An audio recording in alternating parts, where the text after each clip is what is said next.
ബലാത്സംഗ കേസിൽ നടൻ സിദ്ദീഖ് അറസ്റ്റിലായേക്കും. സിദ്ദീഖിന്റെ മുൻകൂർ ജാമ്യാപേക്ഷ ഹൈക്കോടതി തള്ളി. ജസ്റ്റിസ് CS ആണ് അപേക്ഷ തള്ളിയത്. അപ്പീലുമായി സുപ്രീം കോടതിയെ സമീപിക്കാൻ നീക്കം. കോടതി തീരുമാനം പറഞ്ഞതിന് ശേഷം സിദ്ദീഖ് എവിടെ എന്നത് സംബന്ധിച്ച ഒരു വിവരവുമില്ല. It was a trap.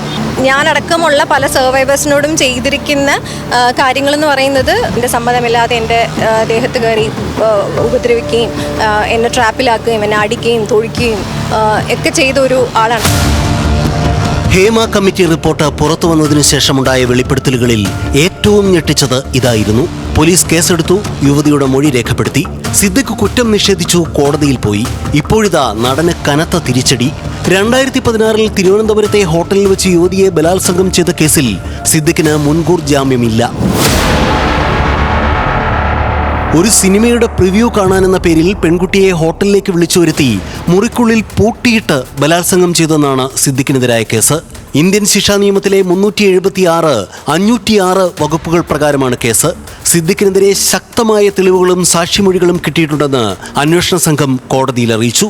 സമൂഹത്തിൽ സ്വാധീനശേഷിയുള്ള സിദ്ദിഖിനെ കസ്റ്റഡിയിലെടുത്ത് ചോദ്യം ചെയ്താലേ അന്വേഷണത്തിൽ പുരോഗതി ഉണ്ടാകൂ എന്നായിരുന്നു പ്രോസിക്യൂഷന്റെ വാദം. സിദ്ദിഖിനെതിരായ തെളിവുകൾ പ്രാഥമികമായി വിശ്വാസത്തിലെടുത്താണ് കോടതി മുൻകൂർ ജാമ്യാപേക്ഷ തള്ളിയത്.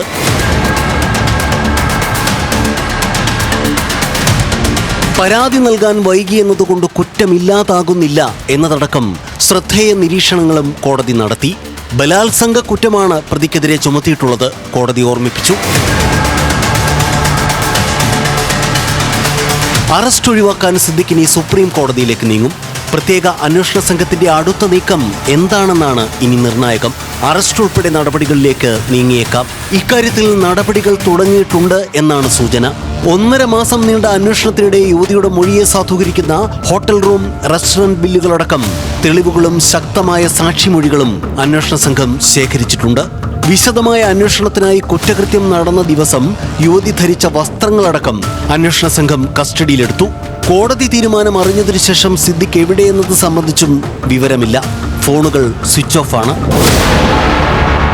വിവിധ ബ്യൂറോകൾക്കൊപ്പം ന്യൂസ് ഡെസ്ക്, ന്യൂസ് മലയാളം.